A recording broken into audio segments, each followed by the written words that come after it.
केला बेचने वाली चुड़ैल। एक बार की बात है, जादूपुर नाम के एक गांव में करतब दिखाती एक औरत एक रेड्डी के लिए गांव में आती है। आइए आइए मेहरबान कदरदान, खाइए रोहड़ा के ताजे ताजे केले। कभी खाए नहीं होंगे ऐसे केले, पीले पीले केले खाइए। ये कहकर रोहड़ा हाथों में 4 केले लिए उन्हें सर्कल में जोर जोर से हवा में उछालती हुई करतब दिखाती है, जिसे देखकर आसपास के सारे बच्चे अपने अपने मम्मी पापा से उस औरत के पास जाने की जिद करने लग जाते हैं। पापा, ऐसा तो सर्कस में बॉल से होता है ना, ये आंटी तो केले से कर रही है। चलिए ना पापा, देखते हैं। रोहड़ा एक पतली सी तार पर चलती हुई केलों से करतब दिखाती है। आते जाते सभी लोग बाहर रुककर उसके करतब देखते हैं और वाह वाही करते नहीं थकते। जैसे ही एक आदमी पास आकर उसे पैसे देने लग जाता है, तब वो कहती है, अरे नहीं नहीं साहब, मैं करतब तो बच्चों के मन को बहलाने के लिए करती हूँ। धंधा तो मेरा केले का है।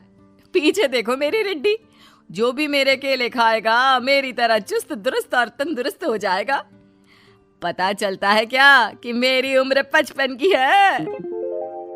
अरे पर ऐसे ठंड के मौसम में कोई केला क्यों खाएगा? ये ऐसे वैसे केले नहीं है साहब, ये शरीर में गर्मी देते हैं।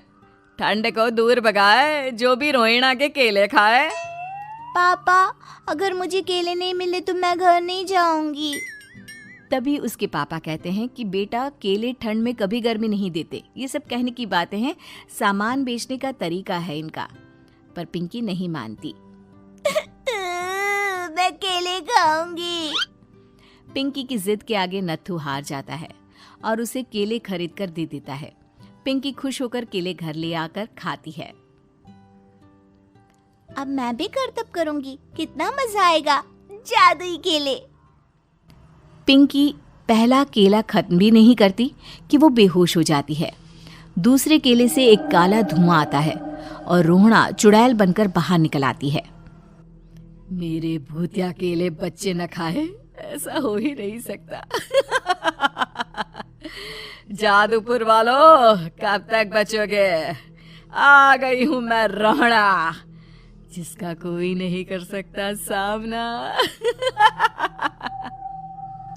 रोहड़ा पिंकी को गोद में उठाकर काले धुएं में कहीं गायब हो जाती है। शाम के वक्त नत्थू घर लौटता है और पिंकी को घर में ना पाकर उसकी माँ से कहता है, माँ पिंकी कहाँ है? अरे बेटा, उसे तो तू सुबह करतब दिखाने ले गया था ना, फिर कहाँ वापस आए तुम दोनों? मुझे लगा तू उसे अपने साथ मंडी ले गया होगा। हे भगवान, मेरी बच्ची कहाँ गई? मैं उसे घर ही तो छोड़कर गया था माँ।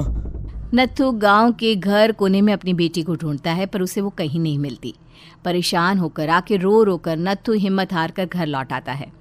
अगली सुबह रोहड़ा फिर से करतब दिखाने आती है और इस बार पिंकी की तरह रोनी केले खरीद लेता है। 50 रुपए दिए थे पापा ने, सारे पैसों की मैंने केले खरीद लिए हैं।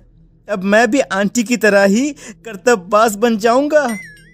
यही सोचते हुए रोनी केले खाता है और पहला अकेला केला आधा खत्म भी नहीं करता कि चुड़ैल उसके सामने आ जाती है। मेरे साथ चलने का समय आ गया है रोनी। ये तो बस शुरुआत है। अब इस गांव के सारे बच्चे धीरे धीरे मेरे कब्जे में होंगे, एक बच्चा भी नहीं बचेगा। ये कहकर रोनी को गोद में लेकर काले धुएं में अदृश्य हो जाती है। इसके बाद हर रोज गांव में से कोई ना कोई बच्चा गायब होता, पर ऐसा क्यों हो रहा है किसी को भी समझ में नहीं आ पा रहा था। रोज की तरह अपनी बेटी पिंकी की तलाश में नत्थू गांव के एक तालाब के पास बैठा रो रहा था। कहाँ गई मेरी पिंकी? शकुंतला के जाने के बाद एक वही तो मेरा सहारा थी। अरे उसकी आत्मा कोस रही होगी मुझे कि मैं अपनी बच्ची को संभाल भी नहीं पाया। नत्थू ये कहता हुआ रो ही रहा था कि तभी तालाब में से उसे शकुंतला की आवाज सुनाई देती है। कहाँ थी तुम शकुंतला? हमारी बच्ची और सारे गायब हुए बच्चे रोहड़ा के कब्जे में हैं। वो बच्चों को जो केले देती है उससे बच्चे बेहोश हो जाते हैं और उसके कब्जे में आ जाते हैं और वो उन्हें ले जाकर काली दुनिया में ले जाती है। पर वो ऐसा क्यों कर रही है? ये मैं नहीं जानती, पर उस दुनिया का रास्ता मैं आपको बता सकती हूँ। जहां ये नदी खत्म होती है वहां एक केले का पेड़ है, उसके नीचे एक दरवाजा है, वहीं से रास्ता जाता है उस दुनिया का। ये कहकर शकुंतला की आत्मा गायब हो जाती है।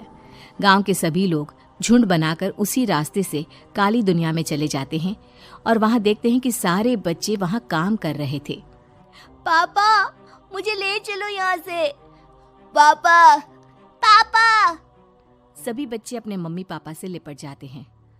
तो तुम लोग यहाँ तक आ गए? क्यों हमारे बच्चों को पकड़ लिया तूने? तुझे शिकार ही बनाना है तो ले, हम सब आ गए हैं, हमें खा ले। नहीं, मुझे बच्चे चाहिए। मेरे बच्चे के बदले तुम लोगों के बच्चे। क्या मतलब? मैं इसी गांव में रहने वाली एक औरत थी।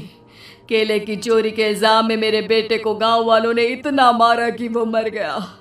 उसी दिन मैंने ठान लिया कि गांव वालों का भी वही हाल करूंगी। कुछ दिन बाद बेटे के चले जाने के दुख में मैं भी मर गई और मेरी भटकती आत्मा एक चुड़ैल बन गई। और फिर मैंने बदला लिया तुम सबके बच्चे छीनकर। बर्दाश्त नहीं कर पाए ना? सोचो मुझ पर क्या बीती होगी। हमें माफ कर दो रोना। पता नहीं ये किसकी गलती थी, पर हम सभी माफी मांगते हैं।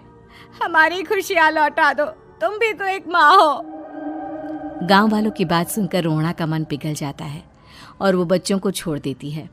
उसके बाद काली दुनिया बच्चों के लिए जादुई दुनिया बन जाती है। अब कोई भी कभी भी वहां